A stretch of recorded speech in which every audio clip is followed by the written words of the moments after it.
Alors, Hélène Boursier, vous êtes présidente de la Fédération française du bâtiment des Pays de la Loire. Et puis, Catherine Garniou nous a rejoint. Vous venez spécialement de la région parisienne en tant que présidente de la commission transition écologique de la Fédération française du bâtiment. Pour commencer, Hélène, petite présentation de votre entreprise, parce que vous êtes toutes les deux entrepreneurs. Oui, avant d'être présidente, on est... Il faut mettre le micro sur le menton, en fait. Et après, on bouge avec le... C'est bon, vous m'entendez ? Oui, alors avant d'être présidente de la Fédération régionale du bâtiment, je suis avant tout entrepreneur du bâtiment. Donc, je suis installée en Vendée depuis bientôt 20 ans avec mon mari. On a une entreprise de maçonnerie couverture d'une vingtaine de salariés près de la côte vendéenne. Donc, une clientèle à 99,9% de clients particuliers. Voilà. Et donc, on neuf et rénovation. Et le choix de cette journée sur la transition écologique, comment est-ce que vous, votre entreprise, elle se retrouve dans une journée comme celle-là ? Alors, c'est des thématiques qui sont vraiment d'actualité, dont on entend parler quasiment tous les jours et dont on est aussi informé par notre fédération. Nous, dans l'entreprise, ça va nous concerner principalement via la RE 2020, via toutes les tri et collectes des déchets. Après, il n'y a pas encore, pour l'instant, la pression de nos clients ou de nos donneurs d'ordre, architectes, maîtres d'œuvre avec qui on travaille. Sur le particulier, c'est encore assez mou, je vais dire. On peut avoir de ci, de là des demandes en biomatériaux, etc. Mais dès qu'on chiffre et que les clients voient le prix, on a du mal à faire passer. Enfin, c'est eux qui choisissent au final. Donc, c'est des thèmes qui les intéressent, on voit bien. Mais quand arrive la question du prix, c'est encore un peu difficile à faire passer. Alors, excusez-moi de la question peut-être un peu provocatrice, mais alors pourquoi cette journée si vous avez l'impression que c'est un peu loin encore ? Alors, là, je parlais avec ma casquette d'entrepreneuse.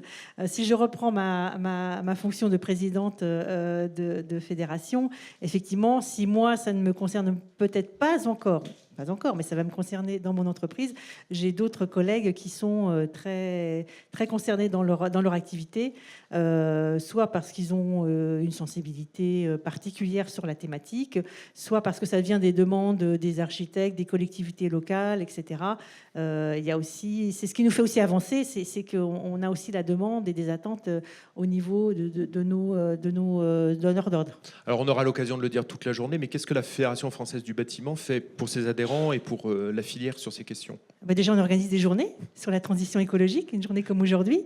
Alors, au niveau régional, mais au niveau départemental, on a plein de missions d'information, de conseils auprès de nos adhérents. On édite il y a des sites internet, nos unions de métiers font également beaucoup de petits manuels sur la thématique. On a une chargée de mission ici présente, Isabelle, qui est la grande organisatrice de cette journée, je la remercie beaucoup, et qui est là auprès de nos adhérents pour les informer sur toute la question de transition écologique, la RSE, etc. Donc on a aussi dans nos fédérations, nous c'est au niveau de la région, mais il y a aussi des départements qui peuvent avoir des conseillers plus spécifiques sur ces thématiques. Donc on est là pour accompagner et informer nos adhérents et, comme on dit, leur ouvrir un peu les chakras sur ces thématiques. Et alors justement, je suppose que vous appuyez sur tout le travail qui est fait par la fédération au niveau national, et Catherine Garniou, qui préside la commission de transition écologique, un peu la même question. Qu'est-ce que la fédération fait pour ses adhérents sur ces questions-là ? On fait beaucoup. Bonjour déjà à toutes et à tous, ceux que je n'ai pas salués. Donc très contente d'être parmi vous aujourd'hui dans cette belle région. C'est bien parce que je prends du verre. Vous voyez, moi qui suis parisienne, ça me fait du bien.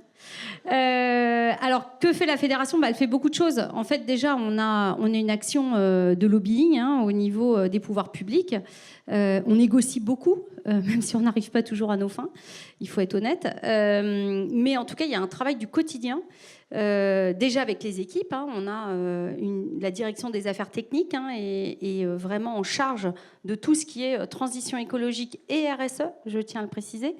Et donc, on a des dossiers très, très actifs, la REP, MaPrimeRénov', la RE 2020, enfin tout ce qui est les lois et les obligations que vous retrouvez dans le monde du bâtiment, eh bien, ça passe par la DAT avec des ingénieurs qui sont spécifiques. On a des ingénieurs thermiques, des ingénieurs agro. Enfin, on a vraiment tout un volet. En fait, c'est une équipe quand même de 5 collaborateurs et collaboratrices qui travaillent au quotidien sur ces sujets et qui justement alimentent, nourrissent aussi les régions et échangent beaucoup aussi avec les territoires parce qu'on a besoin aussi de vos retours d'expérience, on a aussi besoin de comment vous vivez les choses et donc c'est une interaction constante qu'il y a. Ensuite, bien entendu, on va défendre nos entreprises, les PME, les TPE, les ETI, les plus grands groupes aussi, face justement à toute la réglementation à laquelle nous sommes confrontés et on essaye justement d'avoir mais on a quand même une puissance qui est quand même importante parce qu'on est dans le quotidien, on est dans le concret et c'est quand même nous qui sommes sur le terrain. Et c'est toujours un peu mystérieux pour les gens qui ne sont pas impliqués comme ça dans les organisations. Qu'est-ce qui motive d'aller donner du temps à l'échelle régionale, nationale, sur ces questions développement durable ?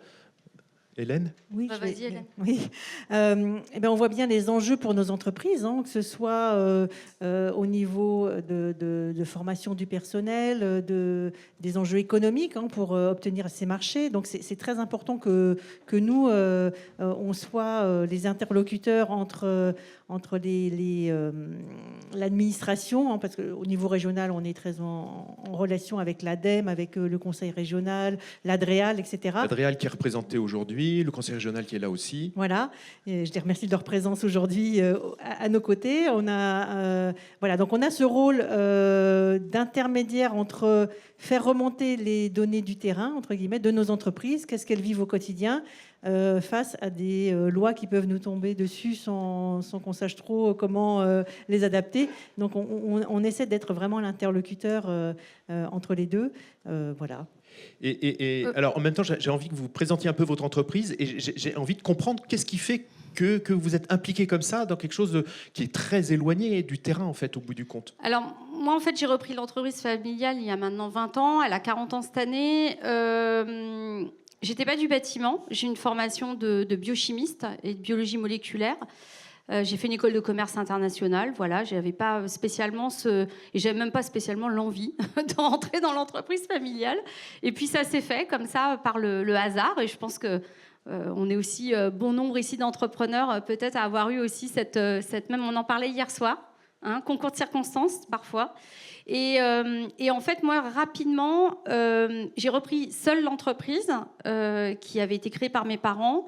Et donc, il y avait surtout cette confrontation, vous voyez, du temps de votre père, du temps de votre mère. Alors ça, c'est hyper chiant quand on reprend une entreprise. Je pense qu'il y a quelques-uns qui connaissent ça aussi dans leur propre boîte. Et très rapidement, en fait, je suis partie grâce à la fédération. Voilà. Tout a commencé là. Mon père m'avait quand même dit, inscris-toi à la Fédération française du bâtiment parce que ça va t'aider, tu ne vas pas être isolé. Voilà. Et ça, je pense que l'isolement, c'est quelque chose quand même d'important. Et et c'est le groupe femmes, d'ailleurs, qui m'a accueilli en fait, je ne sais pas si vous le savez, mais à travers la France, on est 85 groupes femmes, je crois, dirigeants. Wow.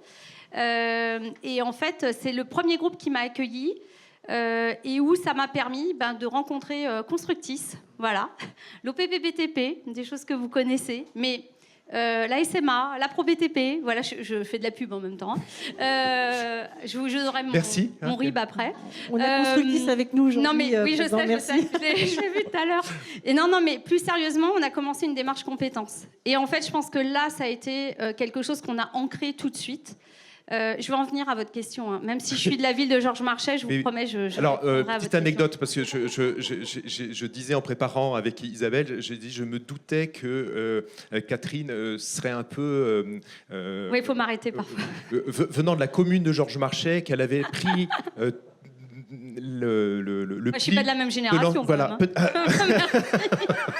Et Georges Marchais, vous vous souvenez, c'était vous avez vos questions et j'ai mes réponses. Ouais. Et donc, Non, mais je vais répondre. Hein. Je sais que je peux demander la recette de cuisine préférée et elle répondra à autre chose. Donc, on est parti là-dessus. Hein. Voilà, c'était la petite boutade de ce matin dans la voiture. Non, alors, donc voilà, en fait, j'ai vite ancré à travers la sécurité, la prévention, parce que ça, c'est hyper important dans nos métiers, et puis, du coup, la démarche compétence. Et très, très naturellement est arrivée la transition écologique, parce que moi, je suis un tout petit fabricant de menuiserie extérieure, et en fait, on est face à des gros industriels. Et assez rapidement, il y a 10-15 ans, vous savez, il a commencé à y avoir cette importation massive des pays de l'Est. Et là, je me suis dit, mais comment je vais m'en sortir, moi, en étant tout petit, acteur du territoire. Et en fait, j'ai tout misé là-dessus, sur justement l'équipe. D'ailleurs, si je suis avec vous aujourd'hui, c'est grâce à mon équipe. Voilà. Parce que quand je vous dis je dirige seule, je dirige avec mon équipe. C'est très important. On a tout orienté justement sur l'importance du circuit court, l'importance de l'économie circulaire. Et tout ça, j'ai réussi à le mettre en place grâce aussi à cette démarche compétence. Donc vous vous nourrissez aussi de l'ensemble. C'est pas que du temps perdu, ces réunions alors. Exactement. Et donc c'est là où il y a le lien tout de suite. Vous voyez, je réponds à la question. C'est là où il y a le lien tout de suite avec le mandat, parce que le mandat, finalement, c'est ce qui aussi nous permet de découvrir les outils que propose la fédération, d'échanger avec nos pairs. Ça, c'est hyper important. C'est de la richesse en fait. Et donc au fur et à mesure, si vous voulez, j'ai engagé l'entreprise dans cette transition écologique à travers donc l'importance du circuit court, de l'économie circulaire. Moi, je me dis l'atelier du dernier kilomètre. Vous savez que c'est dense, hein, Paris, voilà, et du coup, problème de transport, pollution et ainsi de suite. Donc, quand on fait appel à un atelier de production de proximité, on réduit fortement son impact carbone. L'importance aussi de la circularité avec la gestion de nos déchets. Aujourd'hui, on est à peu près à 90% de nos déchets de production qui sont recyclés ou réutilisés. Et aussi, oui, allez-y. Non, c'est terminé. Voilà. Et aujourd'hui, vous voyez, on est en audit ce matin. On a une traçabilité aussi du fabriqué en France. Donc, on est Origine France Garantie avec l'AFNOR. On est à la communauté du coq vert de la BPI. La BPI est aussi un acteur important. Je ne sais pas s'ils sont là, la BPI aujourd'hui, mais c'est un acteur important aussi. Hein, voilà, justement dans la transition des entreprises, ils nous accompagnent beaucoup. Ce que j'avais envie de dire, c'est qu'on ne va pas faire toute la table ronde, la journée là maintenant. Non. On va donner la parole aux intervenants. Hélène, un dernier mot et on va démarrer la journée. D'accord. Je voulais rajouter un mot. Je suis toujours très contente de voir une assemblée avec des adhérents qui prennent le temps de venir, parce que ce que tu demandais justement, c'est quoi l'intérêt de s'investir dans des mandats, que ce soit en venant à des réunions d'information comme aujourd'hui ou en étant un peu plus investi dans des mandats, tout ça, ça nous nourrit à la fois en tant qu'être humain, à la fois qu'entrepreneur. Ça nous resserre dans nos entreprises pour la restituer auprès de nos équipes, pour avancer, pour être plus performant en fait. Donc c'est toujours moi aussi, j'étais pas issue du milieu du bâtiment. Je me suis installée pareil il y a 20 ans. Et donc, j'avais besoin. Je suis aussi rentrée à travers les groupes femmes. Mais tout ça, ça m'a nourri. Ça m'a donné le goût d'en connaître plus. En fait, plus on met le doigt dedans et finalement, on en veut toujours un peu plus. Et c'est très bien parce que tout le monde en profite et on peut aussi partager avec nos pairs nos expériences. En un mot chacune, qu'est-ce que vous souhaiteriez que les gens retiennent de la journée ? En quelques... Moi, je dirais vous donner envie de vous engager dans la transition écologique, hein, d'une manière générale, de transformer votre business model.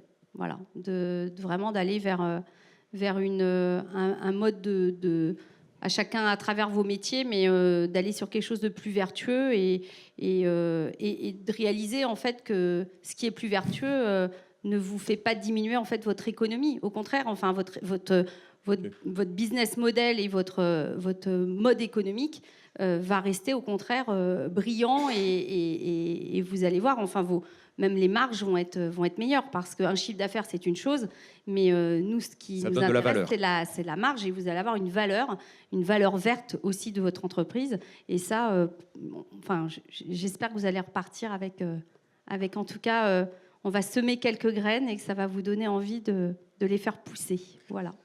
Alors, que rajouter de plus? Alors, Oui. voilà, c'est grandir, évoluer, apprendre. Voilà, c'est des mots que je vais vous donner pour cette journée. Alors, Catherine Garniou, on va rester ensemble toute la journée. Vous resterez au premier rang, vous serez notre grand témoin. Vous avez tous les droits. C'est-à-dire que vous avez le droit de m'interrompre à tout moment, de dire hop, j'ai même au cours des tables rondes, etc. Dangereux, hein. Ah oui, c'est dangereux. Je vais vous saouler. Hein. On va voir. Chiche. Et puis, Hélène Boursier, vous allez nous également être présente toute la journée et puis faire vous serez présente à la conclusion et on vérifiera en fin de journée si on a bien réussi à donner notre promesse. Oui, vous avez des panneaux sous votre siège, vous pourrez voter à la fin. Non, c'est une blague. Mais C'est l'école des fans. il n'y a que 5 sur 5. Moi, je voudrais juste rajouter, surtout, vous voyez, je pense que peu importe finalement la taille de nos entreprises, ce qui est important en tout cas, c'est la volonté qu'on y met et embarquer ses équipes. Et moi, je vais juste faire un petit clin d'œil. J'ai ici une personne qui m'a beaucoup aidée, Karina, qui est voilà. Alors, elle est où, Karina? Fais coucou, Karina, voilà. Et qui a aussi embarqué mon équipe. Et voilà, c'est ça aussi qu'il faut que vous reteniez, c'est que c'est tout l'écosystème, voilà, de l'entreprise. Merci beaucoup à toutes les deux. On va passer à la suite.